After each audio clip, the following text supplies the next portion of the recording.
গোয়েন্দা গগলের ২য় খণ্ড, গোয়েন্দা গগল সমরের ২য় খণ্ড আজকে নিয়ে এসেছি। গোয়েন্দা গগলের ১ম খণ্ড গতকালকে বানিয়েছি, যা ডাক পড়ে গেল। যাই হোক, এটা হচ্ছে ২য় খণ্ড। এটা আমি ২০১৯ সালে কিনেছিলাম। এটা ২০১৮ সালে বেরিয়েছিল। অ্যাকচুয়ালি ২০১৭ সালে বেরিয়েছিল। ২য় মুদ্রণে ১৮ সালে। আর এর ১ম খণ্ডটা বেরিয়েছিল হচ্ছে ২০১৬ সালে। তো আমি ২০১৬ সালে কিনে নিই। কারণ কি বলুন তো? একবারে পড়তে একটা ফ্লো থাকে। তো সেই ফ্লোটা যদি নষ্ট হয়ে যায় না? মানে ধরুন এই ১ম খণ্ডটা পড়ে নিতাম। তারপরে আরো ১ বছর পর এটা বেরোতো, এটা কিনতাম। তাহলে কি হতো? একটা ফ্লো নষ্ট হয়ে যায়। তো আমি ফ্লো নষ্ট হতে দিতে চাই না। আমি চাই যে প্রত্যেকটা একদম পুরো সমগ্র বেরিয়ে যাক। তারপরে আমি একদম ফ্লো অনুসারে পড়বো। তাই জন্য আমি ২০১৮ সালে বইটা কিনে নিই। ২০১৯ সালে কিনেছিলাম বইটা এবং তারপরেই ২০ সালে করোনা চলে এলো। কোভিড পরিস্থিতি চলে এলো। তো একটা ভালো টাইম ফ্রেম পেয়েছিলাম বেশ, তখন ৬-৭ মাস কলেজ-টলেজ বন্ধ। ঠিক আছে? তো তখন খুব চুটিয়ে এই বইগুলো পড়া হয়েছিল এবং প্রচন্ড আনন্দ করে পড়েছিলাম। যদিও গোয়েন্দা গল্পের উপন্যাসগুলো যতটা আমার মন কেড়েছিল, গল্পগুলো অতটা মন কাড়েনি। মানে কি বলবো? ঠিকঠাকই আছে।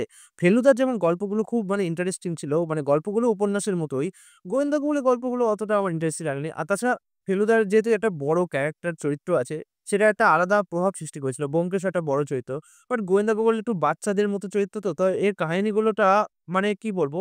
অতটা আমাকে রিল ই ই মানে কি রিলেট করতে পারছিল না। ঠিক আছে? হয়তো আমি যদি ক্লাস 7, 8, 9 এ পড়তাম তাহলে করতে পারত। বাট তখন অনেকটাই বড়, প্রায় কলেজে পড়ার বয়স। তো এই কারণে তখন আর অতটা রিলেট করতে পারিনি গোয়েন্দা গল্পের সাথে। একটুখানি বাচ্চাদের মতো কাহিনী লেগেছে। যাই হোক, খারাপ না। এখানে আপনারা দেখতে পাচ্ছেন ৪ টে উপন্যাস বেরিয়েছে। শিমুলগড়ের খুনে ভূত, ভুল বাড়িতে ঢুকে, জঙ্গলমহলে গোগল আর বিদেশি গাড়িতে বিপদ।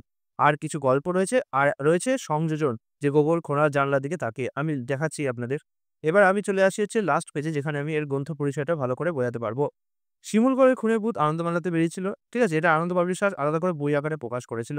ভুল বাড়িতে ঢুকে এটাও আনন্দমেলায় বেরিয়েছিল পূজাবার্ষিকীতে এবং এটাকেও আনন্দ পাবলিশার্স বই আকারে প্রকাশ করেছিল। জঙ্গলমহলে গোগল আনন্দমেলা পূজাবার্ষিকীতে বেরিয়েছিল এবং এটাও আনন্দ পাবলিশার্স বেরিয়েছিল। বিদেশি গাড়িতেও তাই। এবং বাতাসি বুড়ির সোনার হার এটা কিন্তু চিলড্রেন ডিটেকটিভ পূজাবার্ষিকীতে বেরিয়েছিল। কিন্তু স্বতন্ত্র বই হিসেবে প্রকাশিত হয়নি। তো আপনারা যদি মনে করেন গোগলের কাহিনী অন্য কোথাও পাবেন, তাহলে সেটা সম্ভব নয়। কারণ এর যে সংকলক আছে সমুদ্র বসু, তিনিই বলেছেন যে আমি অনেক গোগলের কাহিনী সংরক্ষণ করে রেখেছিলাম এবং সেই সংরক্ষণ থেকে আমি দিয়েছি। হতে পারে ১ টা ২ টো কাহিনী এমন যেটা এখনো হারিয়ে গেছে, হয়তো কেউ জানে না। বাট সমুদ্র বসু চেষ্টা করেছেন যে যতটা সম্ভব যা গোগলের কাহিনী পাওয়া গিয়েছে সেগুলোকে যতটা সম্ভব খুঁজে এখানে এন্টার করতে।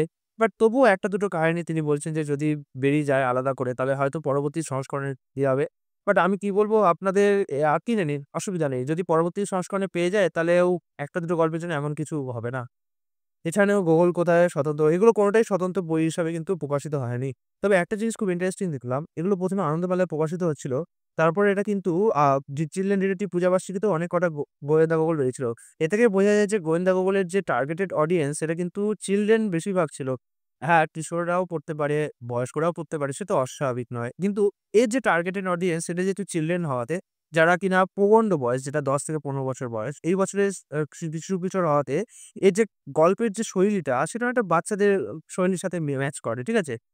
আর এরপরে আনন্দমেলা পূজাবার্ষিকীতে, শারদিয়াতে, শুকতারাতে প্রকাশিত হয়েছিল কিছু কাহিনী। এরপরে দেখছি হচ্ছে গোগল খোলা জানলার দিকে তাকিয়ে। এটা অ্যাকচুয়ালি দাঁড়ান দেখাচ্ছি। গোগল খোলা জানলার দিকে তাকিয়ে হচ্ছে এইটা। এটা একটা সংযোজন, এটা একটা আলাদা কাহিনীর মতো মনে হয়। এখানে হয়তো সমুদ্র বসু লিখেছে এটা কি ব্যাপারে। আমি অনেকদিন বছর পরে পড়লাম তো আমার ঠিক মনে নেই। আমি ভুলে গিয়েছি। আ খুব তাড়াতাড়ি ২য় খণ্ডটি তৈরি করে ফেলা হলো। কাল্পনিক দৃশ্যকে সাজিয়ে দেওয়া হলো। ঠিক আছে? আচ্ছা, এই ২৯ টি কাহিনীর বাইরে আরো একটি কাহিনী গোগল খোলা জানালার দিকে তাকিয়ে নামে পাওয়া গেছে, যেটির ১ম প্রকাশ সম্পর্কিত তথ্য হাতে আসেনি। তাই এই ৩০ তম কাহিনীটিকে সবশেষে সংযোজন হিসাবে ২য় খণ্ডে অন্তর্ভুক্ত করা হলো। ১৯৭২ থেকে ১৯৮৭ পর্যন্ত মোট ২৯ টি গোগল কাহিনী প্রকাশিত হয়েছে, যেগুলির ১ম প্রকাশ সম্পর্কিত প্রামাণ্য তথ্য পাওয়া গেছে। এই ২৯ টি কাহিনীর মধ্যে ১৫ টি কাহিনী আনন্দ পাবলিশার্স 2 মলটের মধ্যে গোগল সমগ্র ১ম খণ্ডে তুলে দিয়েছে। আর আজকের পাঠকের কাছে বাকি ১৪ টি কাহিনী থাকছে গোল সমগ্র ২য় খণ্ডে। প্লাস একটা বোনাস কাহিনী। ঠিক আছে?